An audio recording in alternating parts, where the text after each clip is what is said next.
Hey guys, tonight we enter the cell. You're standing at the edge of a torchlit hallway. Somewhere deep beneath the Roman domus, a wealthy household. Echoing above with laughter, plates, and a flute that someone's playing way too enthusiastically for this hour. But you won't be seeing that part. You're going down.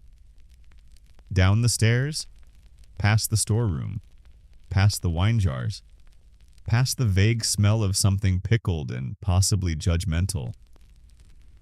At the end of this corridor is a low stone archway. Beyond it, darkness, heavy, humid, ancient, and inside that darkness, the Roman slave cell. A single glance tells you you're not surviving this. Not the way you think. So, before you get comfortable, take a moment to like the video and subscribe, but only if you genuinely enjoy what I do here. And let me know in the comments where you're listening from and what time it is, especially if it's past midnight. You're about to feel grateful for your mattress. Now, dim the lights, maybe turn on a fan for that soft background hum, and let's ease into tonight's journey together. You step inside immediately. The air changes. It's not just cooler, it's thicker. It clings to your skin. It doesn't move. It's the breath of 100 bodies sleeping, sweating, snoring. The smell, don't even ask. It's part mildew, part humanity, part whatever that bucket in the corner is fermenting. There's no light here. Just a thin slit of moon that filters through a grate high above, doing nothing useful. You move slowly, unsure where to put your feet. Every step risks stepping on someone. And the cell is full. Wall to wall. Maybe 20 people in a room meant for 10. Men. Women. A few older children all pressed together like they're waiting to be baked.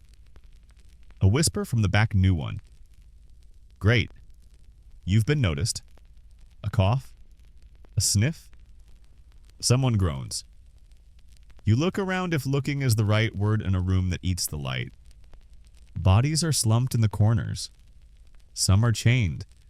Others just know better than to move. The floor is a mix of cracked tiles, old straw, and something squishy that you pretend is fruit. You reach for the wall. Find rough stone, and then you hear it, the soft rattle of iron. Someone shifts nearby, and a metal collar clinks against their neck ring. That sound, that's your lullaby now. Historians still argue whether Roman slave cells were truly this overcrowded, or if the surviving descriptions exaggerate for effect. But the archaeological evidence shows packed, low-ceilinged rooms with minimal ventilation and even less mercy. And here's your first fringe tidbit of the night.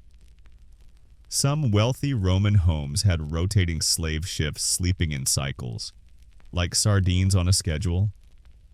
You're in the no-schedule variety. You'll sleep when someone moves enough for you to claim a knee's worth of floor. Your back finds a wall. You slide down, hug your knees. Try not to breathe too deeply. It's not even midnight yet. And already, you miss the air. You don't move. Mostly because you can't. Your knees are up against your chest. Your back pressed to a stone wall still warm from the last body that leaned against it. And your toes are dangerously close to someone else's elbow. You're not sure who it belongs to. You don't ask. It's better that way. The cell doesn't get quieter. It just gets heavier. Welcome to the Roman night shift where you don't sleep so much as endure a sequence of awkward positions, each one slightly worse than the last. Your right side begins to cramp. You shift a little. Bad move. You bump someone's leg. They grunt. You apologize without speaking. They roll over. Their iron chain drags across the floor, clinking like a warning. Now everyone knows you're new. The floor is its own kind of trapstone underneath, but littered with moldy straw. The straw is old. You can tell because it's no longer straw-colored. It's grayish, slightly damp, slightly sticky, definitely questionable. It's not soft. It's not warm. It's just there. Some slaves have a designated patch they sleep on, jealously guarded, reshaped nightly, reshuffled like property that no one really owns but everyone fights over. You're in the leftover space, the patch near the chamber pot, the bit where the roof drips every now and then, even though there hasn't been rain in 2 days. Your fringe detail tonight? Romans didn't always chain everyone inside these cells. Sometimes they just locked the doors and trusted that fear would keep people in place. But for the valuable slaves, the ones with skills, or those with an escape attempt on their resume chains, always chains. The man beside you has an iron ring locked around his ankle. It's connected to a thicker ring embedded in the wall by a long, rusted link. He doesn't sleep. He watches you with half-lidded eyes. You nod, trying not to look nervous. He doesn't nod back. The room is shaped like a squashed box. No windows. The air comes in through a small vent near the ceiling if the wind is generous. It's not. Tonight the air is still. It tastes like iron and ash.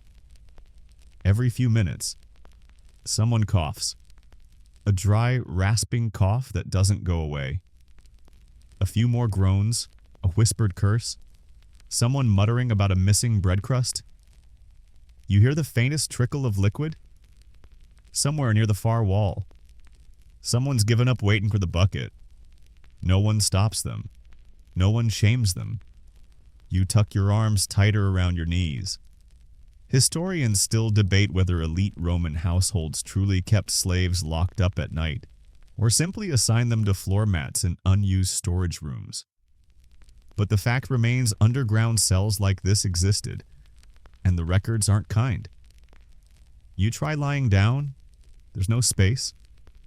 You wedge sideways, find a gap between two bodies.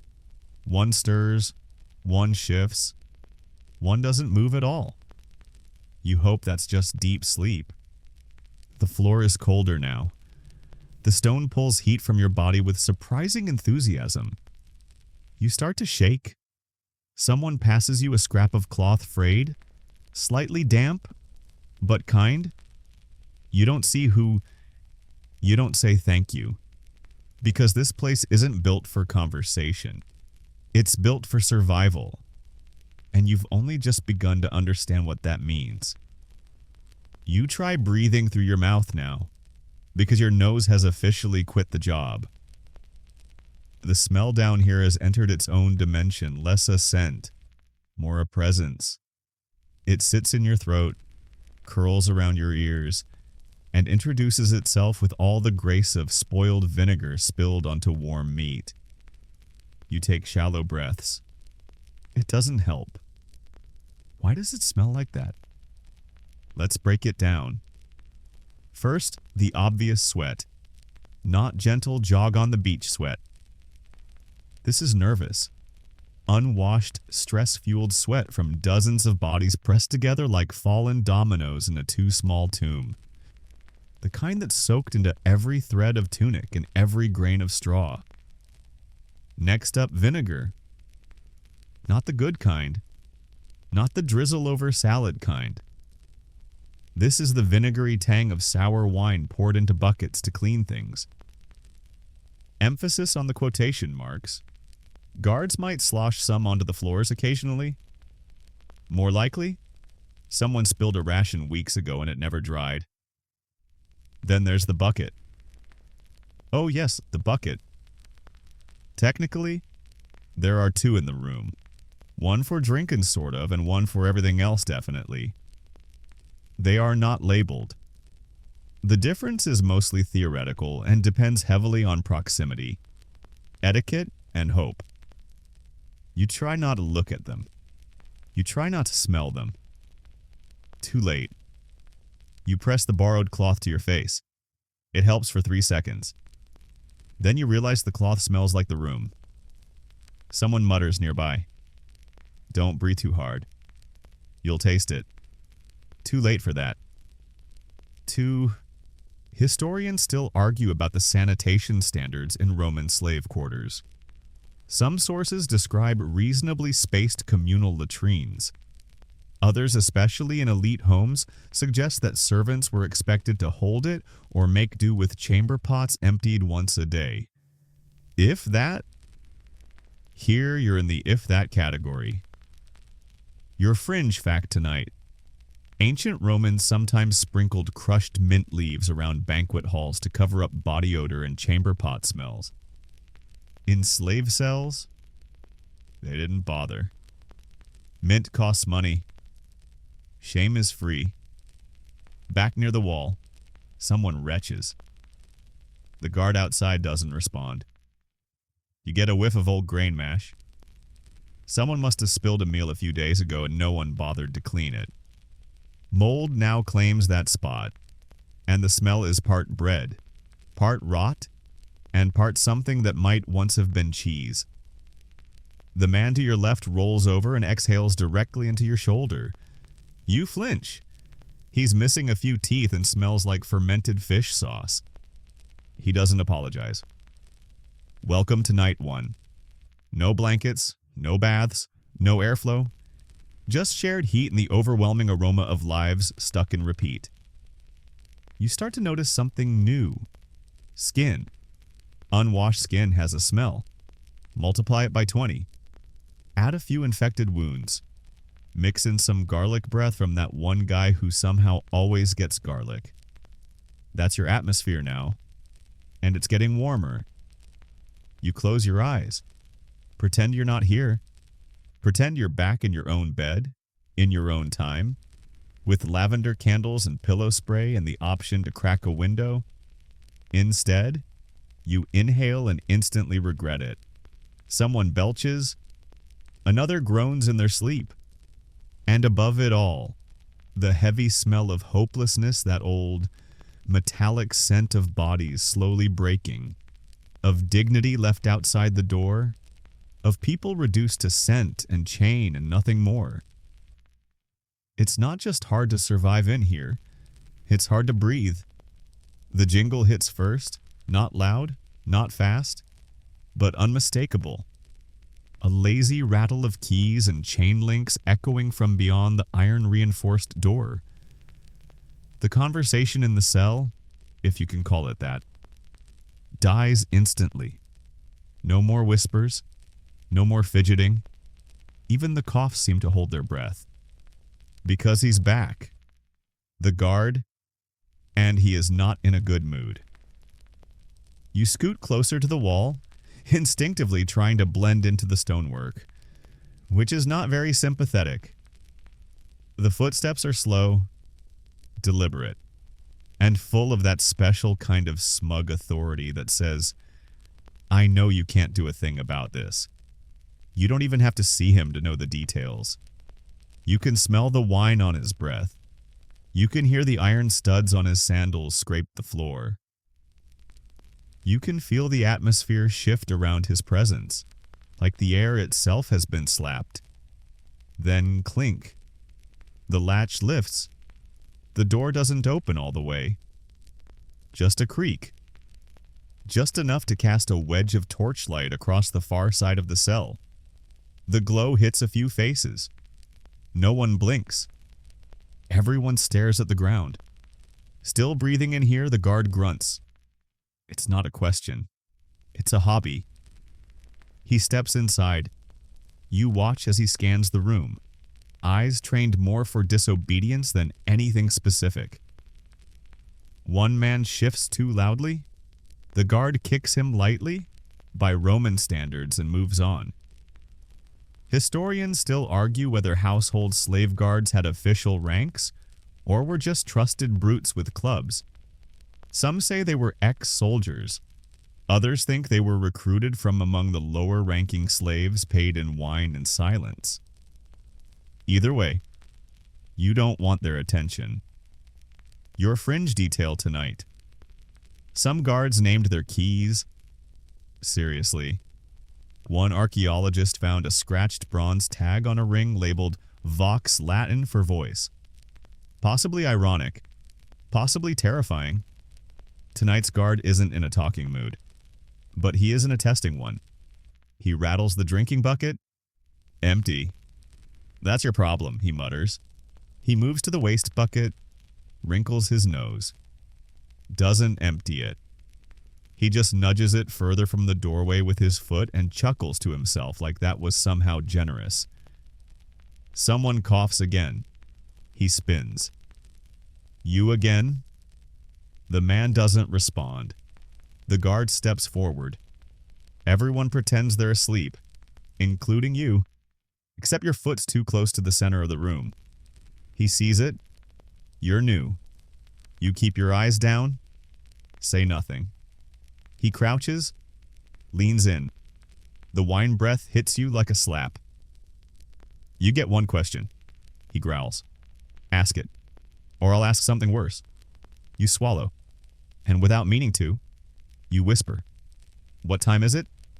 He laughs, a loud, humorless bark that echoes around the cell. Late enough? He says. Too early to die. Too late to sleep. But don't worry. You'll learn the schedule. Then he stands, spits sideways, and knocks twice on the wall near the door. His usual exit cue. He leaves without looking back. The door slams, the bolt drops, and the sound of keys fades into silence. No one speaks for a full minute. Then the whispering starts again, softer now. More careful.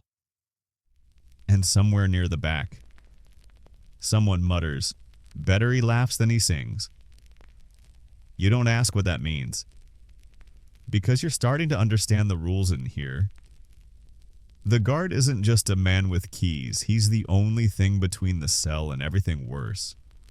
And sometimes he's worse than all of it. You try not to look at it, but you're hungry, and it's there. The bowl, or pot, or maybe just a lump of clay that once had ambition. It sits in the center of the cell like a bad idea wrapped in steam. Tonight's dinner has arrived, and it smells edible. In the technical sense, if desperation were a seasoning, it would smell exactly like this. You inch forward, slowly, carefully, respectfully. Because getting food in a Roman slave cell is less about appetite and more about tactical survival. You pass a man with a split lip and a gaze like a warning flare. Someone else whispers, wait your turn. Though turns don't exist here, only elbows. Speed, and whether or not the guard still likes you, which, spoiler alert, he doesn't. You make it to the bowl. You peek inside. It's porridge. Technically, grain mash, watery, with the consistency of a shrug. Floating near the top is one pale bean. Singular. Probably symbolic. A bent spoon is stuck inside. No one knows where it came from. No one dares take it. You reach for it, hand trembling like it's your first crime.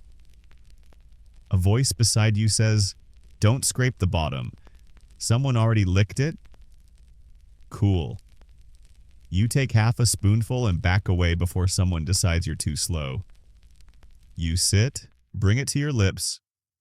Warm, mushy, slightly tangy, like someone cooked sadness and left it in the sun. You find a piece of something chewy. It might have once been vegetable. Might also be a mistake. You swallow anyway. Historians still argue whether slave food was consistent or if it varied wildly by household. Some sources suggest a standard diet of grain mush with occasional beans or figs. Others describe leftovers from the master's table, reheated by moonlight and flavored with flour. Your fringe fact tonight. One surviving slave letter complains about bread that cracks the tooth and oil that tastes of rope. Yes, rope. You finish your portion. No one is full, but no one expected to be. Food down here is not nourishment, it's management. The pot is pulled away. Someone grunts. Someone else mutters a joke about the bean being promoted. You lean back, stomach twitching from too little too late. And now comes the worst part. Regret? Not because of guilt, but because it's going to come back up if you lie down too fast. You clutch your knees. Try to breathe slow. The man beside you sighs. You'll get used to it, he says. Then you'll stop getting used to things. That's when it's dangerous. You don't reply. You just nod, quietly wondering how anyone gets used to that taste. Then again, you're also wondering if it was a bean. You try to lean back. Finally, maybe catch a moment of rest, but a sharp elbow greets your ribs and reminds you of a hard truth that nobody warned you about. Even in a cage, there's a hierarchy. Because here in the cell, survival isn't equal. It's ranked. And guess what? You're at the bottom. You shift just enough to scan the room. There are no name tags, no uniforms. But make no mistake, there's a social map drawn in body language, tone, and floor space. Over by the wall, under the vent with that tiny trickle of air, that's where the senior slaves are, the long-timers, the trusted ones. They sleep closest to the draft. Not because it's the warmest it isn't, but because it's the driest. They've earned it or taken it. Then you've got the specialist cooks, scribes, stable boys who know how to read. They're in the corner near the food bowl. Not because they get extra, but because they get first. After that, it's the young and quiet, who curl together in little piles like cats. No one bothers them much. Not out of kindness, just because they're not a threat. And then there's you, the new one. No title, no allies, no mattress real estate. You sit near the bucket. Welcome to the floor map of power. Historians still argue whether slave cells in Roman homes truly developed internal hierarchies, or whether this is a projection based on modern prison sociology. But graffiti and fragmentary letters suggest that roles and routines absolutely emerged even in the dark. Your fringe detail tonight. Some senior household slaves were given titles and wore short red bands on their tunics to signal status caput familiae, not quite free, but definitely feared. The man beside you, chained but sitting straight, seems to be one of those. People glance at him before they speak. Even the guy with garlic breath nodded at him earlier. He hasn't said much, but when someone nearby shifts too loudly, he grunts, and the entire row goes still. Authority, it turns out, doesn't require keys, just confidence, and perhaps a well-timed growl. You feel someone kick your heel. Not hard, just enough to say move. You scoot sideways, give up another inch of straw. It's like playing a board game where the pieces have knives. No one here cares how scared you are. No one asks what you did to end up in the cell. Because it doesn't matter. Here, guilt is irrelevant. Crime is just context. And your worth is measured in two things. What you can do. Who cares if you disappear? So far, you've failed both categories. The man in the corner with the crooked nose leans over and whispers, "You'll need someone by daybreak. Pick fast, pick smart." You nod, like that makes sense. You don't ask what happens if you don't, because you're starting to see it written in the walls, in the silences, in the way nobody sleeps near the door. You look around again. Every breath, every stare, every curl of fingers around someone's scrap of tunic. It all says the same thing. Even in chains, people will build systems. Even in the dark, someone's always in charge. And tonight, it's not you. You're not asleep. No one is. Even though it's hours past the moment your body begged you to collapse and pretend the floor was soft and the air didn't taste like rust. But in here, night isn't for sleeping. It's for listening. You tilt your head back against the wall and take it in the soundscape of a Roman slave cell after dark. First, the snoring. Not gentle snoozes. Not romantic puffs of breath. This is a chorus of bodily exhaustion snorts, chokes, the rattling wheeze of someone with a cracked rib and a crooked nose. You count 4 snorers. One changes tempo like he's trying to win a contest no one asked for. Then comes the coughing. One cough, raspy and thin, another thick and phlegmy. Someone near the corner lets out a series of coughs that end in silence. No one reacts. Because here, coughing is background music. Now add in the whispers. Low, urgent, mostly in Latin, a few words in Greek, maybe some Aramaic. You realize, listening closely, that these aren't just bedtime conversations, they're deals. Trades, promises, warnings. Tomorrow behind the cistern. Don't tell him I took it. She's not eating again. And then the oddest one. If it rains tonight, we switch spots. You think that's a joke? Maybe you shift slightly, hoping to rest your head on your arms, a foot inches closer to your face. You rethink that plan. A few seconds later, someone starts humming. It's quiet, soft, a few notes, over and over, a tune that doesn't go anywhere. You don't recognize it. Neither does anyone else, because someone growls. Stop that. The humming stops, and now the silence feels worse. Historians still argue how much night discipline was enforced in Roman slave cells. Some argue that nighttime order was absolute silence mandatory. Others believe it varied wildly depending on the household and how sadistic the guard felt that month. Your fringe fact tonight.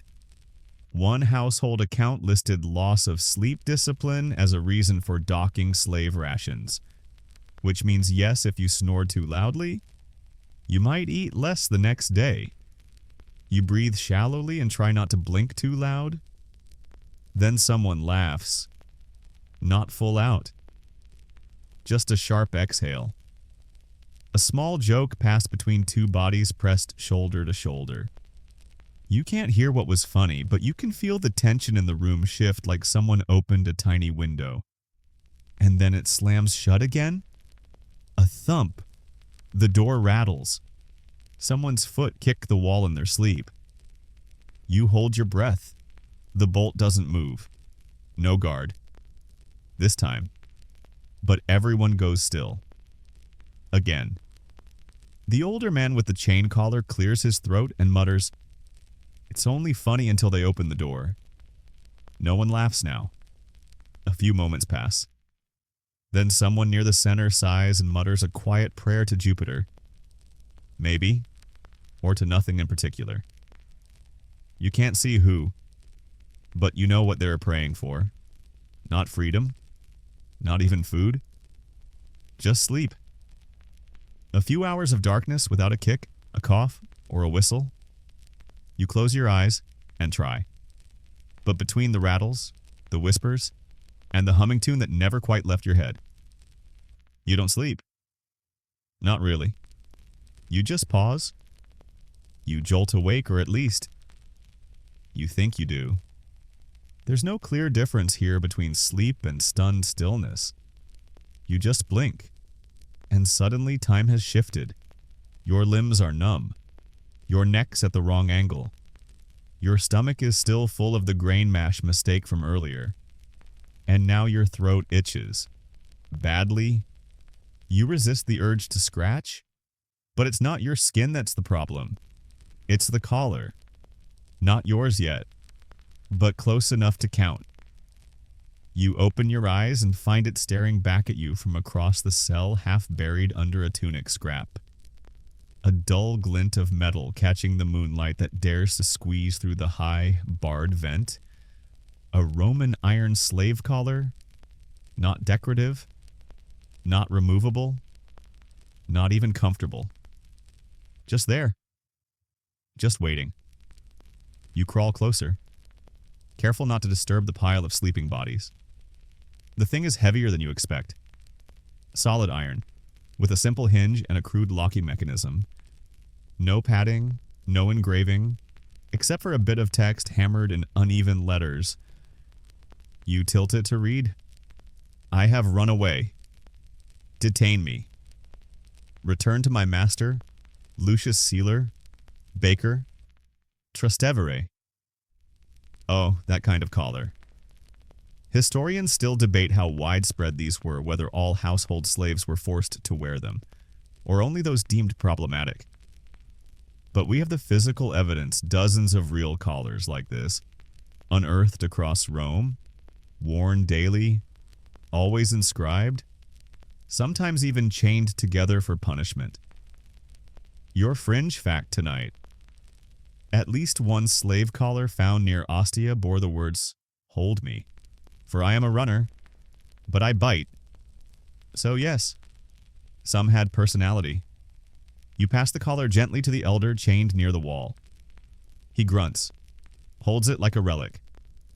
"They take your name," he says, "and give you a sentence."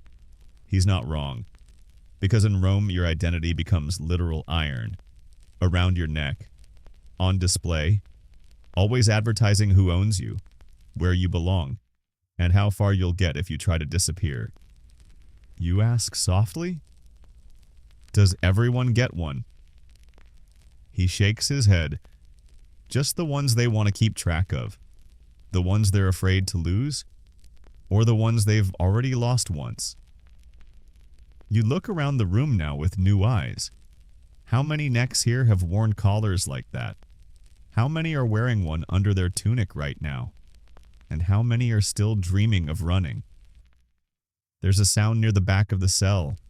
A shuffling, a small choke of breath. You see a boy, maybe 12, rubbing his neck in his sleep. No collar.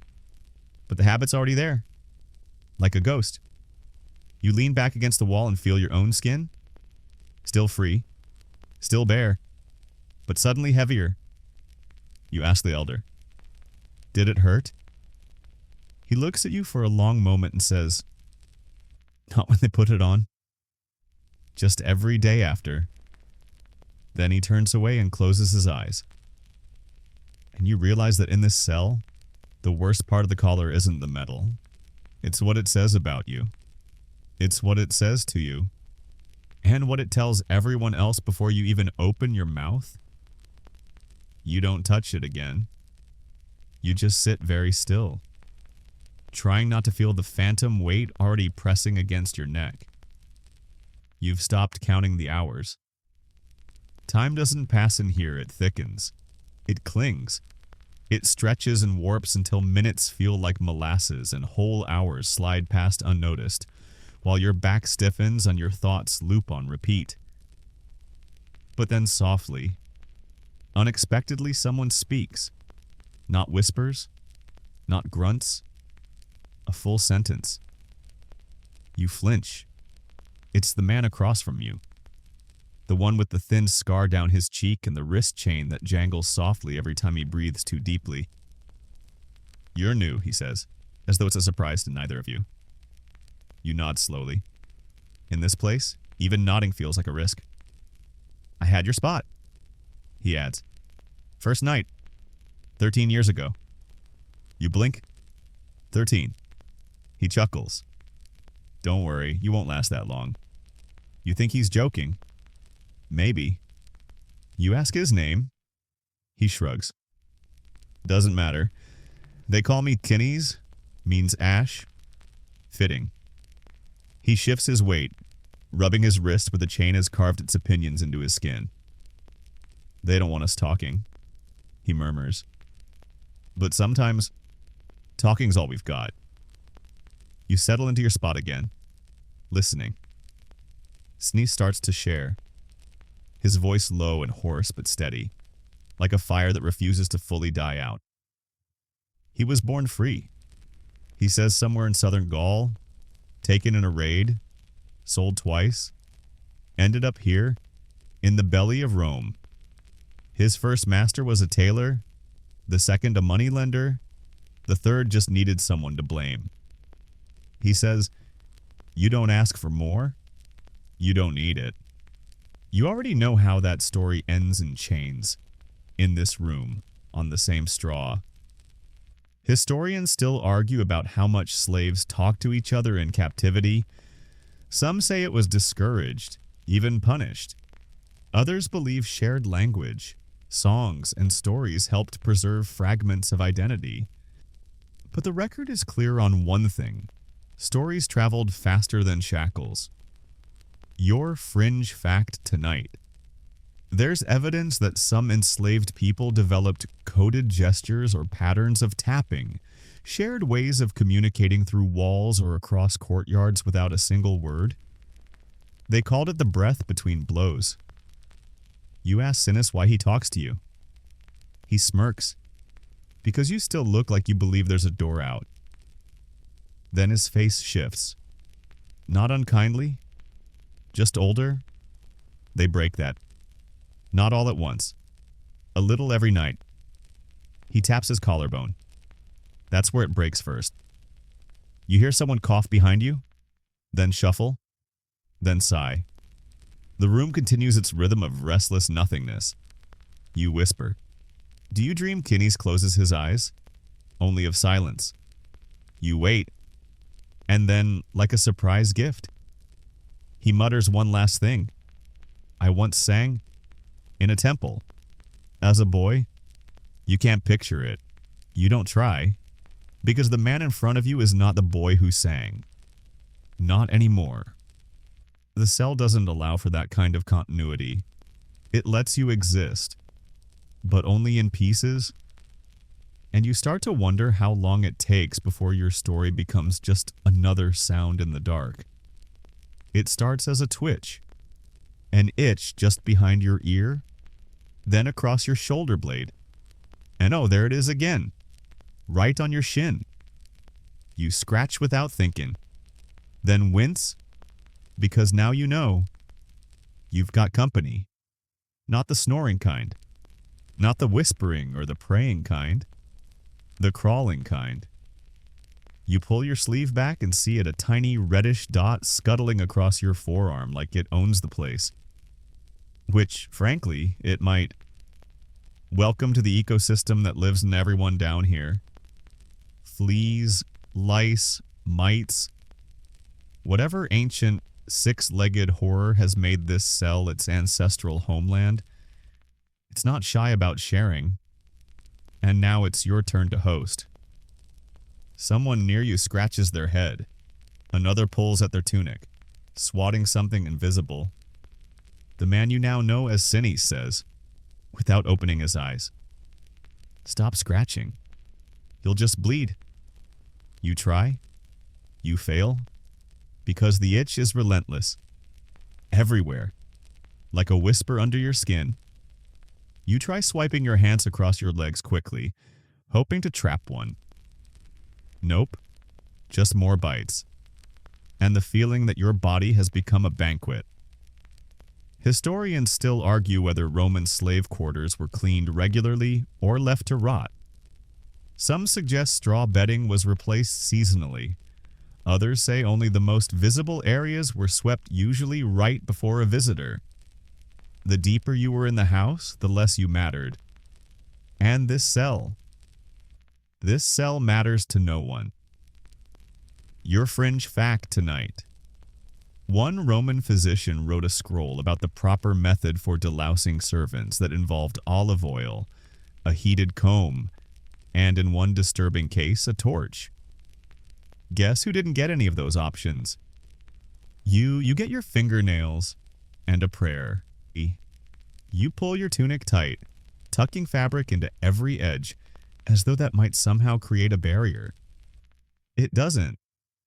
Fleas hop, lice cling, and some of these tiny jerks bite through wool. Cinny shifts beside you. There's a trick, he says. Don't scratch where they are. Scratch where they're going. You stare at him. That's not a trick. You whisper. That's a confession. He grins first time you've seen it. Helps me sleep. You both chuckle, then immediately regret using your core muscles, because laughing makes your skin fold in itchy new ways. A few others are muttering now.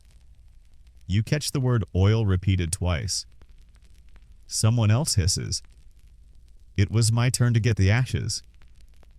You wonder what that means, then see a boy smearing himself with grayish dust from the edge of the wall. Ash from the torch. He's trying to suffocate the bugs. You wonder if it works. You don't ask. Instead, you sit perfectly still, focusing on the parts of your body that aren't on fire, which is maybe your left elbow. For now, you drift in and out of itchy consciousness. You imagine your life as a flea wake-up, bite someone, dodge fingers, sleep on straw. Repeat. You briefly envy their consistency. Someone yelps quietly nearby. A new bite. An old one reopened. Doesn't matter, because by now, everyone's bitten, everyone's crawling, and no one's clean. The cell isn't just overcrowded, it's alive in the worst possible way. And tonight, the things that move the most aren't even people. The wheezing starts just before the torch outside burns low.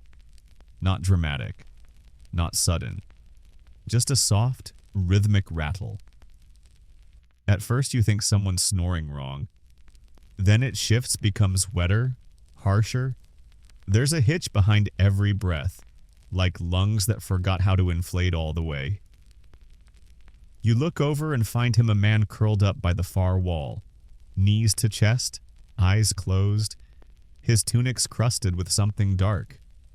His skin glows faintly in the torchlight, but not in a healthy way. The others keep still, because this is the cell's doctor, or closest thing to it. A slave called Pavo. Means peacock? Irony? Probably. Nothing about him struts or shines. He's hunched, hollow-cheeked, one eye swollen halfway shut. But when someone gets sick, scratched, bitten, burned, or worse, they go to him. And tonight, someone else already has. He shifts now, crawling toward the wheezing man with the slow resignation of someone who's done this too many times and never once been thanked. You notice he has no supplies, no bag, no salves, just a cloth one scrap of linen wrapped around his arm and a wooden slat that might have been part of a crate once. He presses it gently to the man's chest, then leans in and listens. He whispers something you don't catch. The wheezing man doesn't respond. Pavo reaches for his cloth and dabs at the man's forehead, then his lips, then under his tunic. There's blood. Not a lot. Just enough to change the room. You hear the shift again, everyone noticing, everyone pretending they didn't. The kind of silence that doesn't come from comfort, but from experience. They've seen this before. You ask quietly, is he dying? Pavo doesn't look up. Not yet. You wait. He finally turns toward you and shrugs. Could be fever. Could be rot. Could be yesterday's lentils. In here, it all ends the same. You want to ask more? You don't. Because there's nothing Pavo can do. He has no tools, no medicine, no training, just hands. And a few tricks. He rubs ash from the floor into the man's gums. something about drying the heat. He checks the man's feet for swelling. He mutters to himself, counting something on his fingers. Historians still argue how much medical care enslaved people received in Rome. Some say households had trained slave physicians for basic wounds. Others argue the sick were ignored until they could no longer work, then sold, discarded, or quietly buried. The truth. Probably both, depending on the master. Your fringe fact tonight. One medical scroll found in Pompeii mentions slave-specific treatment, like bone setting using olive-soaked cloth and inducing vomiting with old wine mixed with sheep's urine. You try not to imagine the recipe. Pavo leans back now, wiping his hands on the cloth. It's not the sickness, he says. It's the space. You blink. No air. No sun. No food that isn't sour. You put that in a man long enough, and he rots from the inside. You want to protest? You want to believe someone higher up will notice. Help? Do something. But you already know the answer. No one opens this door for coughs. Only when it's quiet in here. Pavo returns to his corner, folding the bloody cloth into a square like it's something worth saving. The wheezing continues, slower now. And you realize that even illness has a protocol in this place. Wait. Worsen? Whisper. And hope you don't wake up worse than you fell asleep. You lie back down, barely able to hear yourself think over the breathing, or the not breathing. And you try, desperately, not to start coughing yourself. You don't remember drifting off, but when you wake, your neck's twisted, your legs asleep, and someone else's foot is very gently pressing into your hip like it wants to claim that patch of floor. You shuffle. They grunt. Neither of you wins. It's still night? You think? The torchlight outside the door has dimmed into a vague amber smear. The wheezing has faded, either improved or ended. And now, in this half-light, half-silence, a few voices rise, soft, careful, hopeful. They're dreaming out loud, or trying to. Next year, someone says, I'll be in the kitchen. Another voice, I'll be gone. My master said so. And a third, barely audible. My brother's saving for me. No one mocks them, not even the senior slaves. Because this hour, the one right before the birds stir and the guards return, is the only time left to dream without punishment. Sinies. Your scar-faced neighbor leans in. They do this, he whispers. Every night, small lies for small comfort. You ask if it helps. He shrugs. Helps them? Doesn't help the rest of us sleep. Someone near the back claims they once had a horse, not rode one, owned it. The boy beside them says his mother made honey cakes with almonds. The old man in the corner chuckles and says, Last time I dreamed, I was already chained in it. Everyone goes quiet again, because that's the risk here. Not being chained, but dreaming unchained. Hope is dangerous. Historians still argue how much hope enslaved people in ancient Rome could afford to keep. Letters and graffiti suggest some clung to visions of freedom, manumission, or even small promotions within a household. Others gave up early, focusing only on surviving to the next bowl of mash. Your fringe fact tonight: some Roman slaves were given tokens tesserae as symbolic promises of eventual freedom. Most were lies, but a few were real. Enough to keep hope alive just long enough. Someone sighs near you and says, I had a real name once. No one asks what it was. Another voice pipes up, if I get out, I'll swim in the Tiber naked. The cell chuckles. Even Sinis cracks a smile. You'd get arrested. The dreamer grins. Better prison than this. You stare up at the ceiling. Not that there's much to see, just soot. cobwebs, and the shadow of iron bars above the door. But somehow, imagining the sky through all that makes your chest ache. You close your eyes and try your own dream. You picture a hill, a fig tree, clean air, a small loaf of warm bread, untouched by insects or elbows, and then snap, the sound of the door latch shifting. The guard. Maybe. The dreams stop instantly. Everyone returns to stillness. Back to breathing carefully. Back to pretending they don't want anything more than what's already in their hands. The latch doesn't open. False alarm. Still no one dreams aloud again after that. The moments passed. You lie back, heartbeat returning to something like calm. And you understand this isn't just a cell, it's a quiet trap. Not just of bodies, but of belief. Because in here, you don't hope out loud too often, or too clearly, or for too long. You just whisper it, then swallow it, then sleep if you can. The first whiff tells you everything. It slinks across the cell like a warning pungent, acidic, immediate. Even the snores hitch. Even the humming stops. Because someone's knocked over the bucket. Not the drinking one. The other one. You don't need light to know what just happened. You feel it in the way the air changes, thickens, becomes less breathable, and suddenly, much less philosophical. Someone groans. Someone else swears quietly. A shuffle. A scrape. A hiss of complaint. You do not want to be the one closest to it, which tonight, unfortunately, you are. You push backward, bumping into a wall of legs, knees, and someone's foot who is not in the mood to scoot over.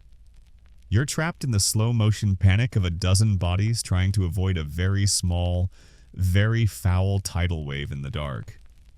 Because in here, the bucket isn't a convenience, it's a compromise. And when it fails, so does morale.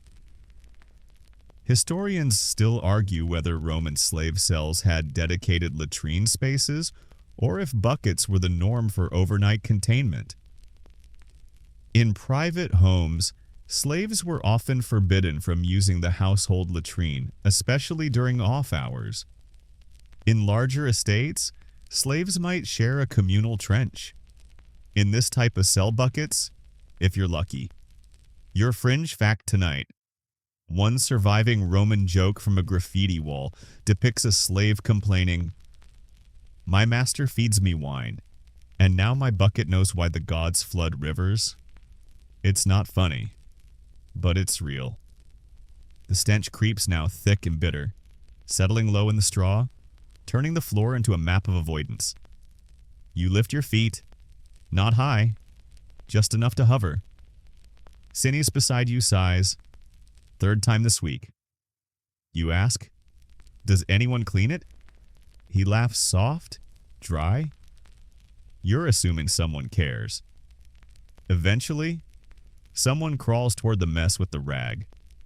Not to clean it, just to cover it, like a peace offering to the room.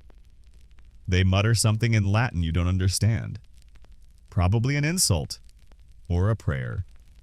A few slaves plug their noses with scraps of tunic. Others just bury their faces in their arms and endure. The worst part? It will be hours before the door opens. No one moves toward the corner anymore. The wall has been surrendered, and the smell is now a character in the room. Loud, rude, pungently philosophical. You lie back, trying to think of something clean. Anything? Soap? Olive groves? A bakery at sunrise? You cling to that? Fresh bread? Warm oil? Breathing air that doesn't bite you back. You try to drift off again, but the odor keeps tapping you on the shoulder like a persistent acquaintance who doesn't believe in personal space. You hear someone gag softly, The man next to them groans and says, "Hold it in. If you throw up now, we'll need a second bucket." It's not a joke. Not really. You press your sleeve to your nose. You count slowly, hoping your brain will give up and let your senses numb. But deep down, you know this isn't the worst part. This is just routine.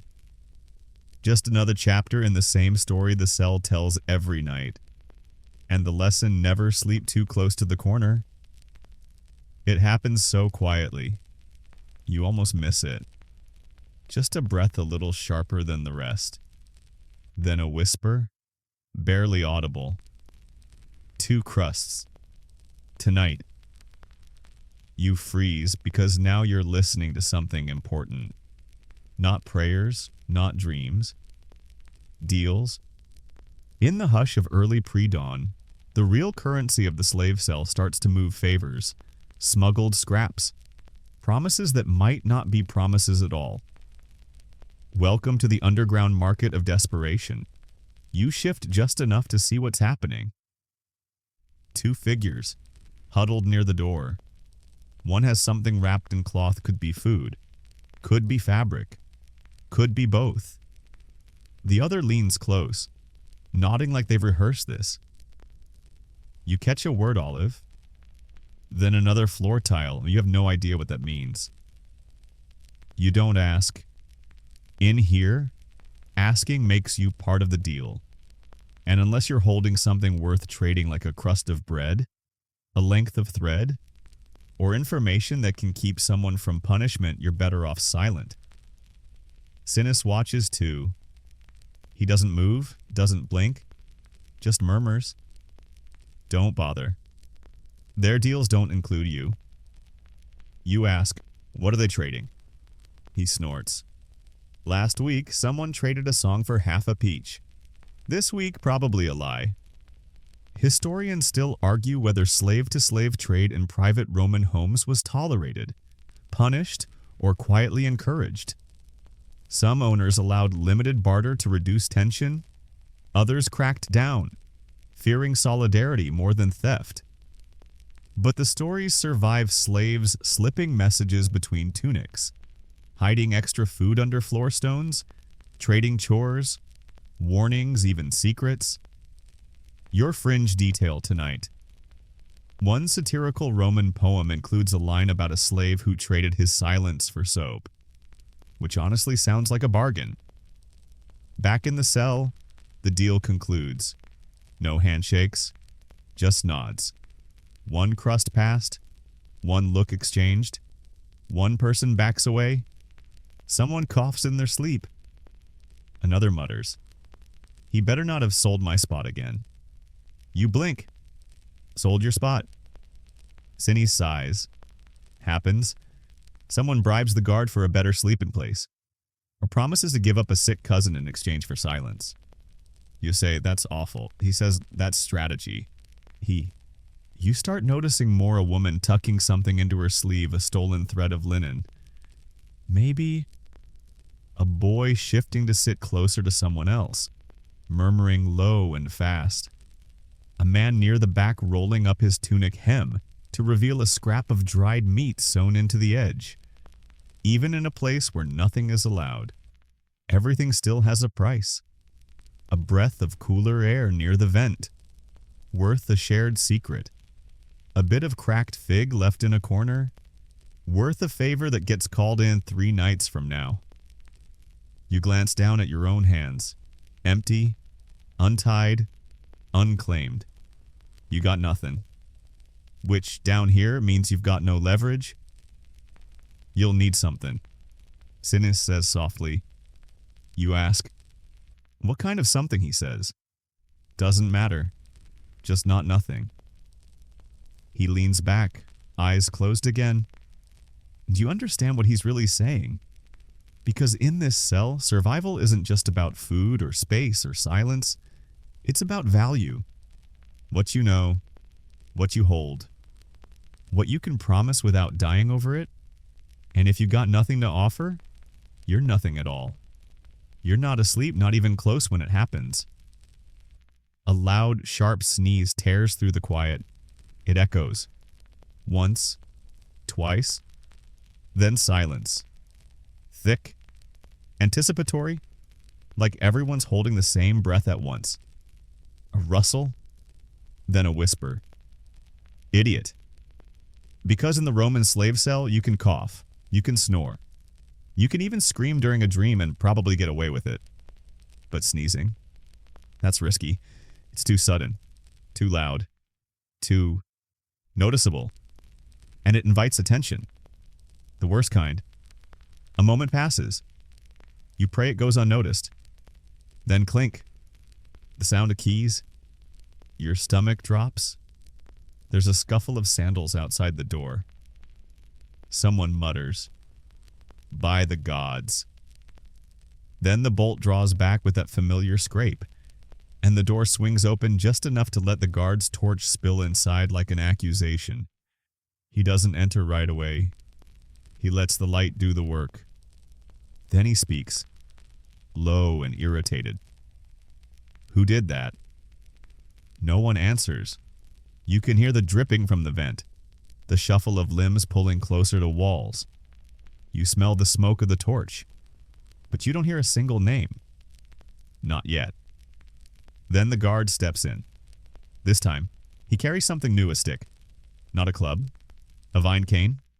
Thin, fast, and made for correcting mistakes. He's sober. Worse than drunk. He walks along the perimeter. Slowly. Someone made noise. Still no answer.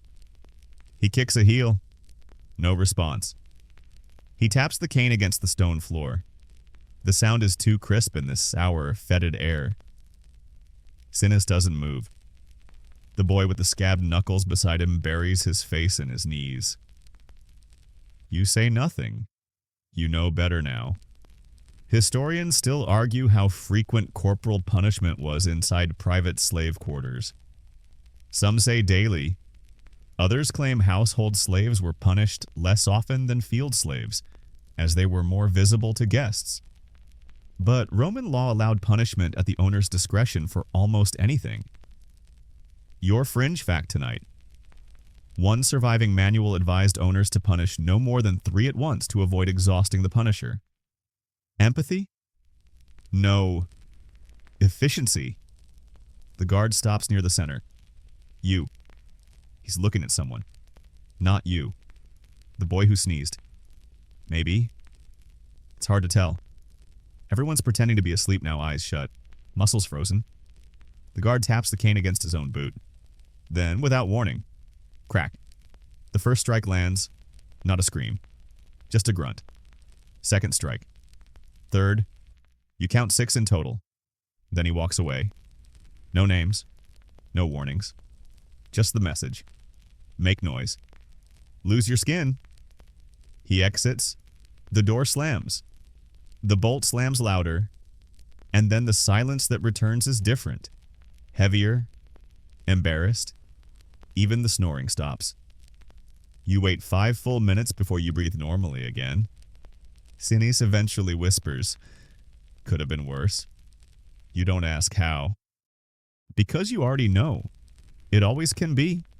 You lie back down, eyes wide, heartbeat loud, and now more than ever, you understand the hierarchy here. The master owns you. The guard controls you. The room watches you. And every noise is a roll of the dice.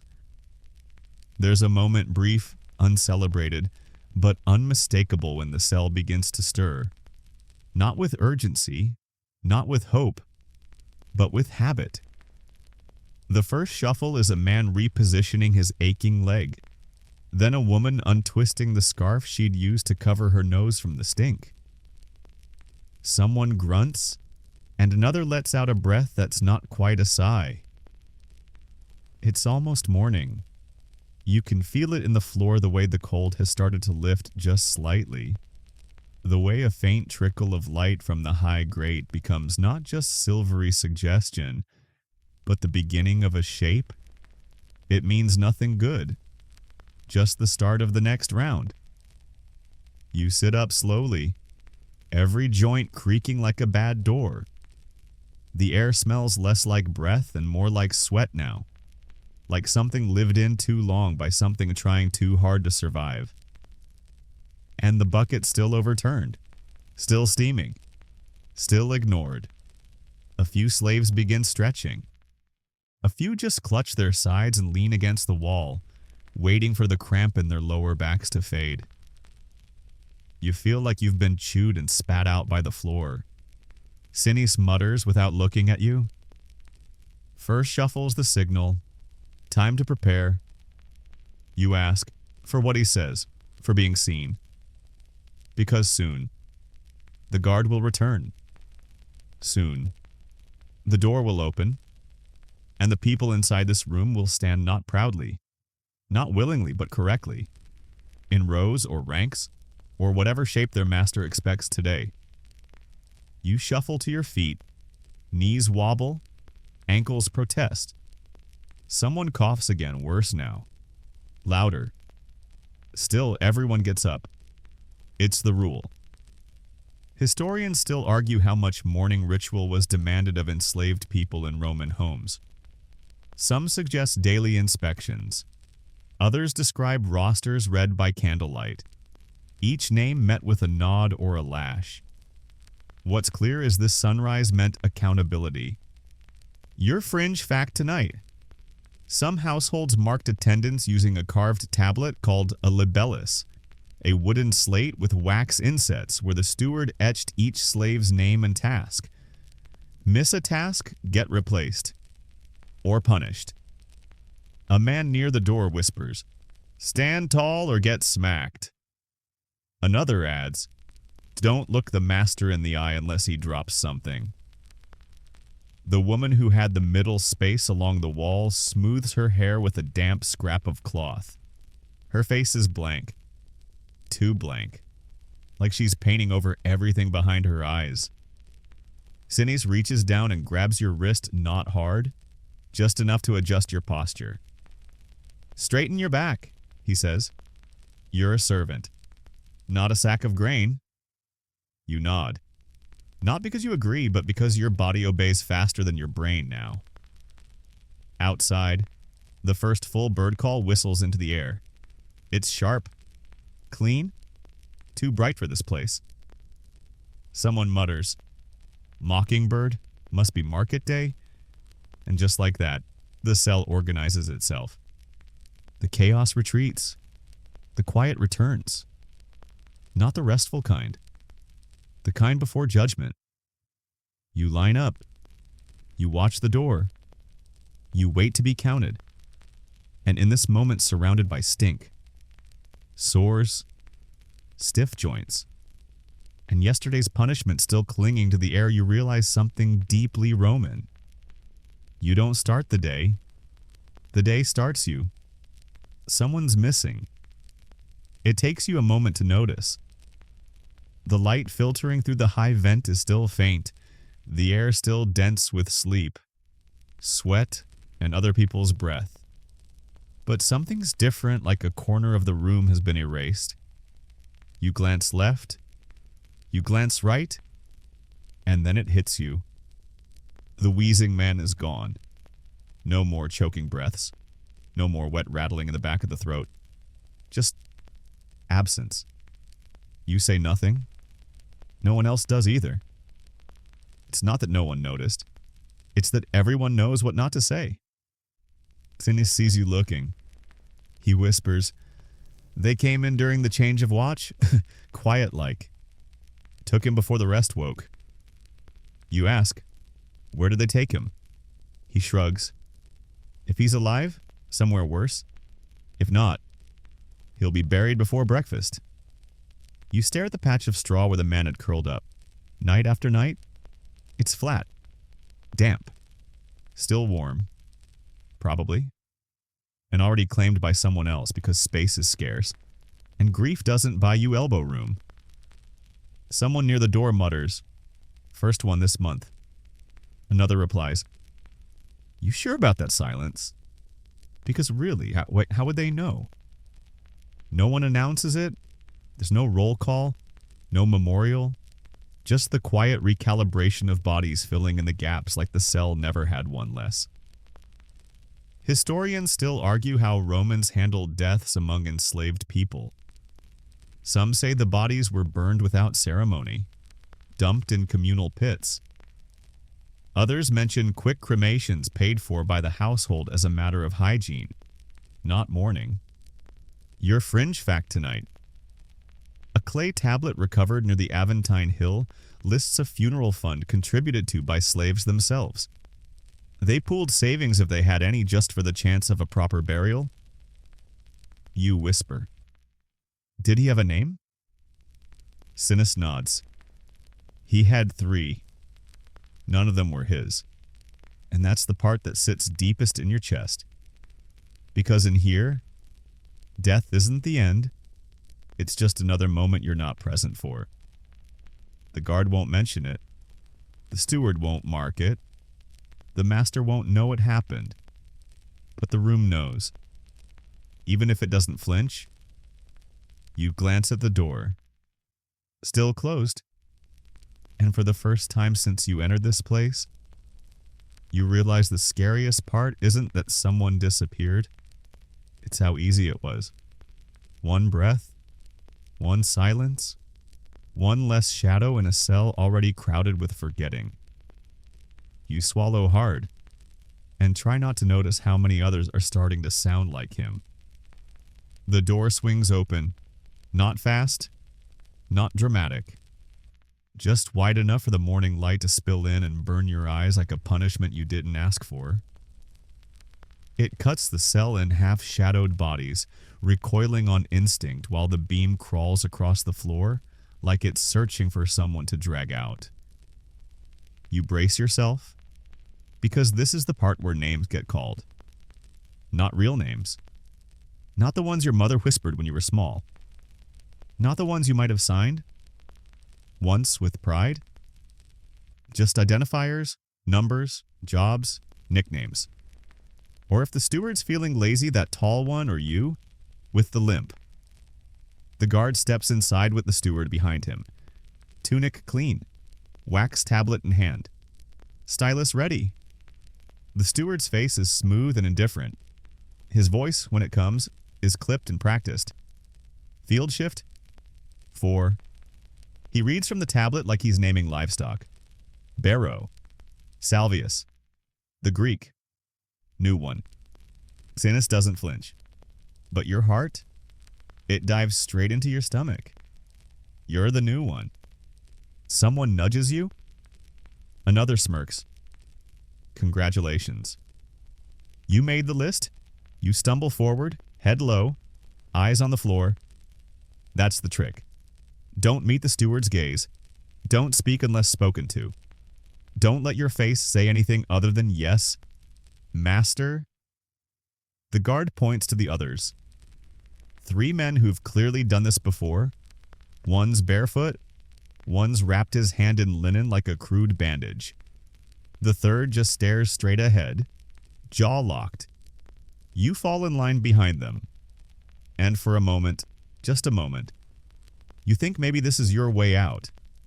Out of the cell, out of the stink, out into the world again. Even if it's just a field and a tool and 100 lashes waiting if you sneeze wrong. Sinus catches your eye.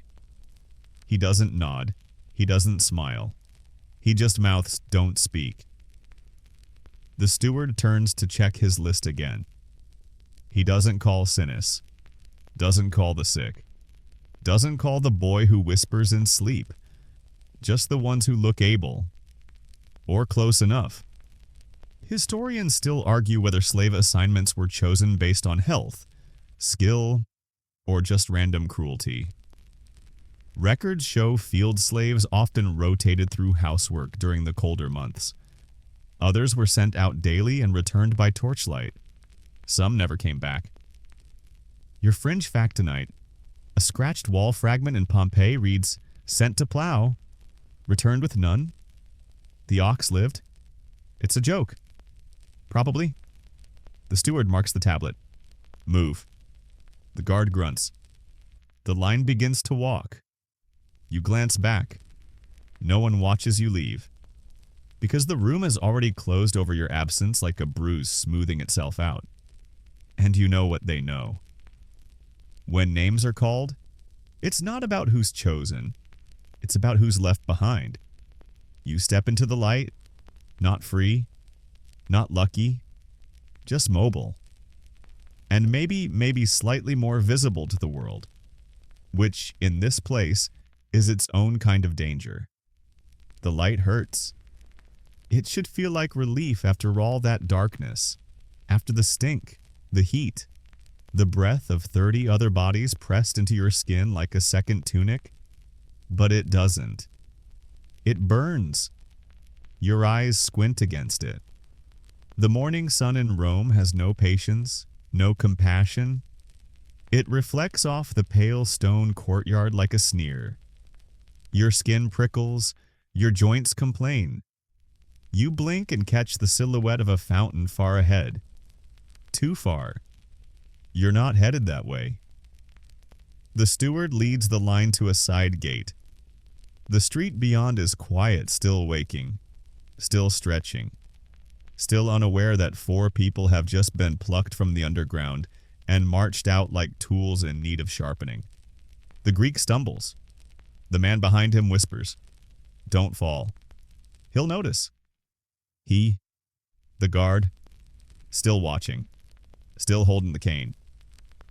You walk in silence. The world above the cell is almost offensively normal. People laugh, dogs bark, bakers push carts loaded with fresh bread, and for a second, the smell hits you so hard you nearly stop walking. Bread. Real bread. Golden, yeasty, alive. You haven't had anything that wasn't gray in days. Sinise was right. You don't start the day starts you. And right now it's pulling you toward the edge of a field beyond the domus walls, past the lemon trees, into the stretch of packed earth waiting to blister your hands. The steward gestures. The 4 of you stop. No tools. Not yet. First, another list. He reads aloud. Slowly this time.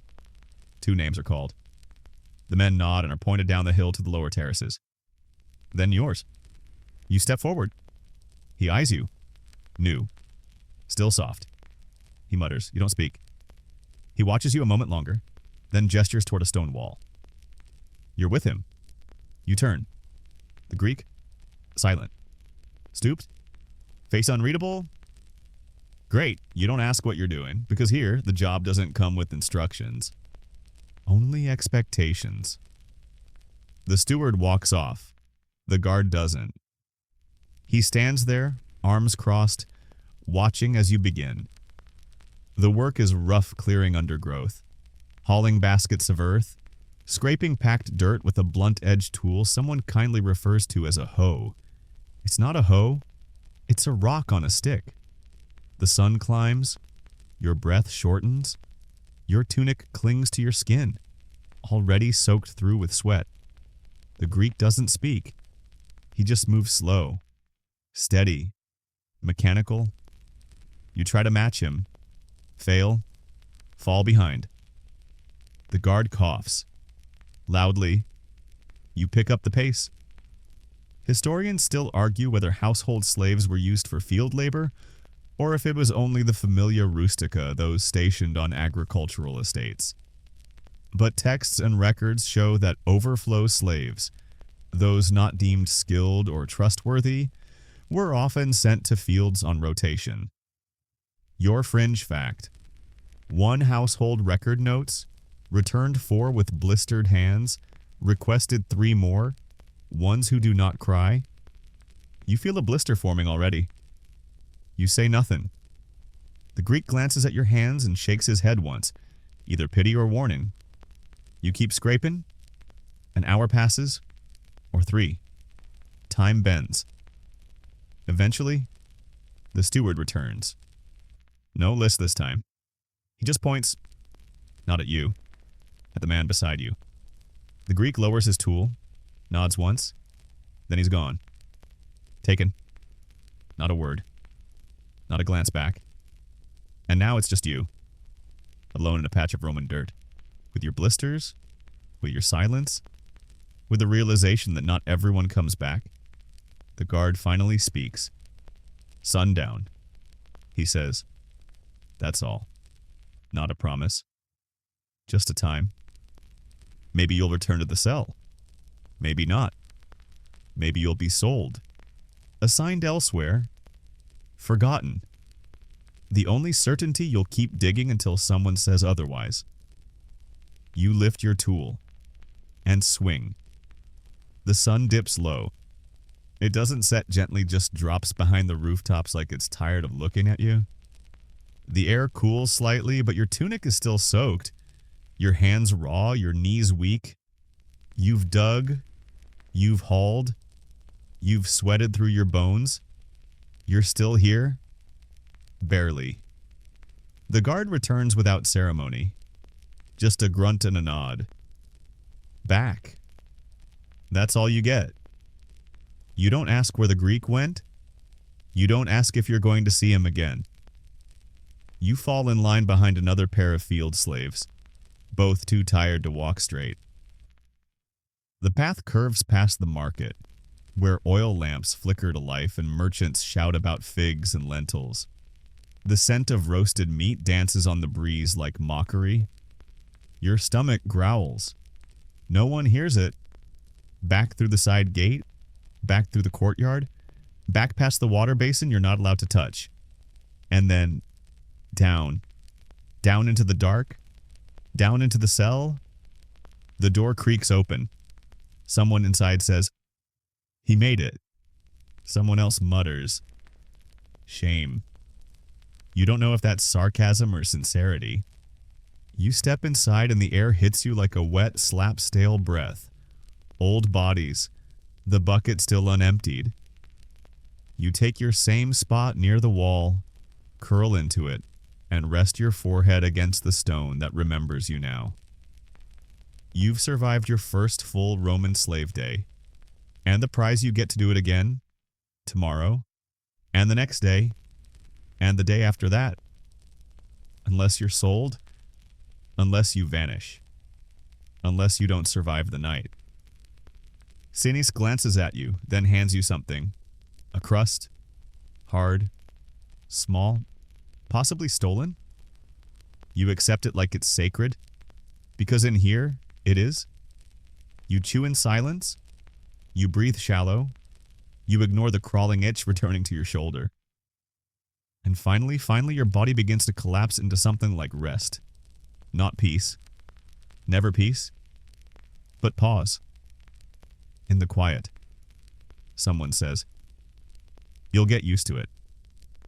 Another voice answers, "You'll stop minding before you stop hoping." No one argues. Historians still argue how long enslaved people survived in places like this. Some say a few years, others say decades, if you learn the rules. The sad truth: most weren't remembered long enough to count. Your fringe fact tonight: a scratched wall in a Roman cellar reads, "Still breathing, still mine." You don't know who wrote it, but you know exactly how it feels, because right now you're still breathing, still claimed, still here. And the cell, it doesn't celebrate you, it just closes in again like it never let you leave. You close your eyes and listen to the chains, the breaths, the whispers starting again, just as they always do. Because in a Roman slave cell, surviving the night isn't the miracle. It's waking up for the next one. Now let your eyes close. Let the darkness settle, not the darkness of the cell, but the kind that lives behind your eyelids. Softer, slower, quiet like dust settling after a long storm. You're no longer in the stone room. The chains are gone.